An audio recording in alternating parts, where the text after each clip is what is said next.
So I think I just wrapped the most insane project to date. Peter McKinnon, Matti Haapoja, Red Bull, dream team, dream package. Let's dive into everything I learned working with these guys. Woo!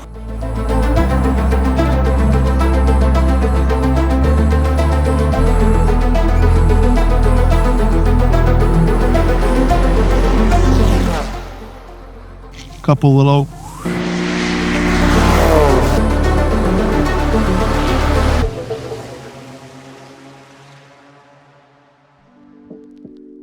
So I've been a professional filmmaker for the past just over 10 years, I guess. And I've done everything from large scale commercials, documentaries, music videos, but I've never really dabbled much in the YouTube space. And this was kind of like a crash course introduction to making this epic film for Peter's channel.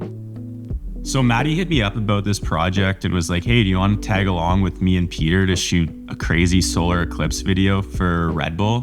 And obviously this is completely different than anything I normally do. So I wouldn't say there was hesitation, but it was just like, oh, what is this gonna look like? Because this isn't really my typical workflow or typical type of projects that I would normally do. But I was like, yeah, let's jump into it. Let's create some magic. So our initial trip, we went to Louisiana to do some scouting, some testing with the planes. And that's when I really first got to spend some time with Peter and Matti one-on-one. And it was awesome. Like, we just kicked it off right away. Me and Peter both have Leicas, so we're running around chasing frames, shooting film. I mean, just having a blast regardless of everything that was happening with Red Bull. And I think through that, we quickly formed a bond and a friendship, three of us, and started making inside jokes together. You guys heard in Peter's video, the whole do it live thing. Like, that was the mantra. Everything about that trip was just this do it live video. And I don't know how many times we said do it live. I already know, Pete. We're just going to have to do it live. We're just doing it live. But I'd say as soon as we got to the airstrip, airfield, whatever you call it, the project quickly became defined. It's like, okay, how do we make this epic film for Peter, for his channel, that is going to become the Bucket Shot 2? And we didn't even know that when we were starting out. So right away, the first thing that stood out to me was storytelling. Without a good story, your film or video is going to suck. Story is absolutely everything. Doesn't matter how good your visuals are, how cool your sound design is. If you don't have a good story, it's not going to be a good video. Peter and Matti are masters at storytelling. They've completely cracked the code. This stood out to me right away.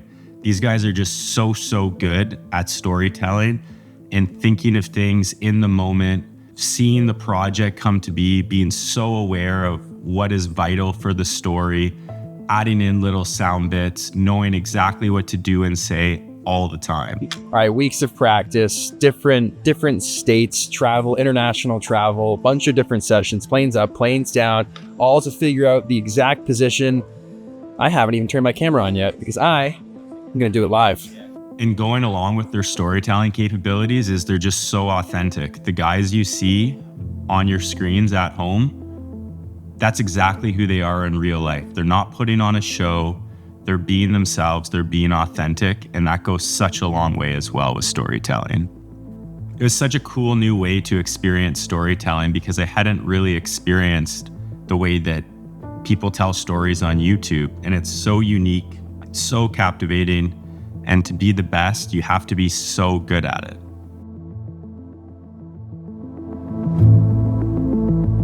There's so many little things that maybe on a more traditional doc or a commercial you're not thinking of that for a YouTube video are so vital to the overall piece. Whether that's, just capturing a little scene that may not seem that relevant, Peter talking directly to the camera to fill the audience in, or just the chaos of the behind the scenes of the Red Bull team and everything they're doing. All these little bits and pieces add up to making the video so good. You really want to be aware of capturing these moments because the audience wants in. They want to be there with you. So capturing those little moments are crucial. For me, it was interesting because there were certain things that maybe I normally wouldn't capture. And I had Matti being like, hey man, like go grab that real quick right now.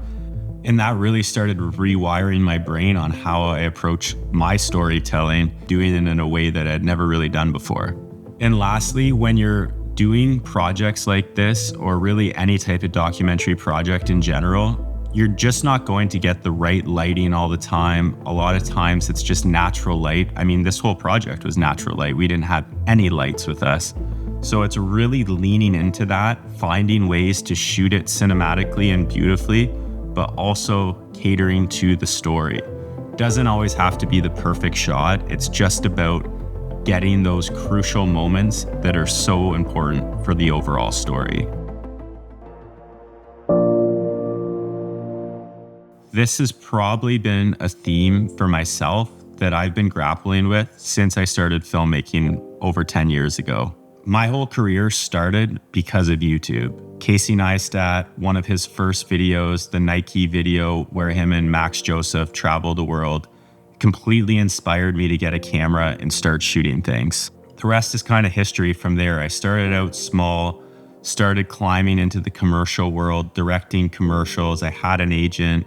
I've done multiple short films, specifically doc short films that have won staff picks, festivals, all sorts of awards. And in doing all of these things, I was hoping to define myself as an artist. And I think that the filmmaking space can sometimes feel like, to be an artist, you need to be in that world of commercials and music videos and making real movies, of course. And that maybe YouTube isn't art. But man, oh man, was I wrong about that. Working on this project with Peter and Matti, I think it made me realize that these two guys, out of all my friends, are probably the greatest artists I know. And I think it can be so hard on all of us as creatives to define art and what's best to, I guess, maintain this make-believe kind of definition of artist. But the fact is if you're creating things, that's your art, and everyone and anyone can be an artist. One of my biggest hesitations for starting YouTube and filming these videos, which I'm trying to do right now, is that I was scared that it would impact my value as an artist. But if you just look around, if you go on YouTube, I mean, some of the most inspiring content, some of the best artists in the world are on YouTube producing stuff all the time.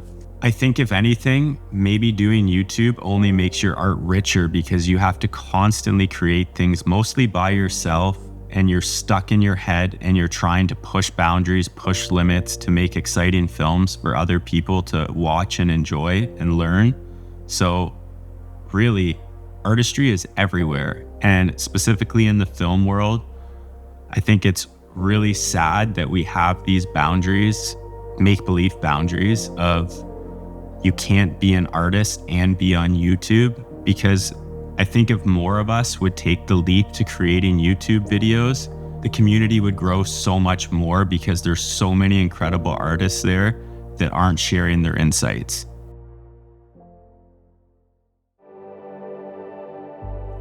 Always be open to collaboration. This is probably the greatest project and coolest project I've ever done. And it's so far out of the realm of what I usually do.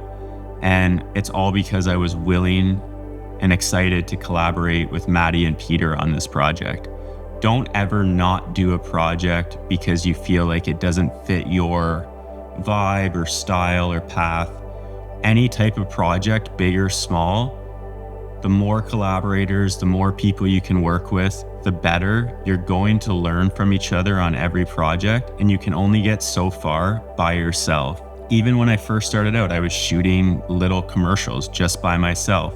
But as the crew sizes grew, the projects only became better.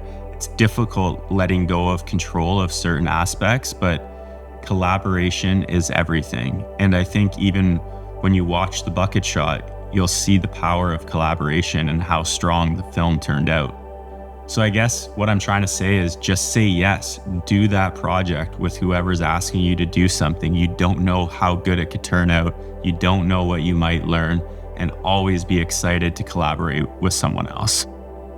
If you somehow haven't already, please do check out the film Bucket Shot 2 on Peter's channel. I'm sure you've watched it if you're here watching my video. Huge shout out to Matti, Peter, Red Bull for having me on this project. This is kind of the start of my YouTube journey. I'm super excited, nervous, hopefully get better on the camera as time goes on. So used to being behind it. So if you're into it, want to like, comment, subscribe, share, whatever, please do. And I'll be back soon with more.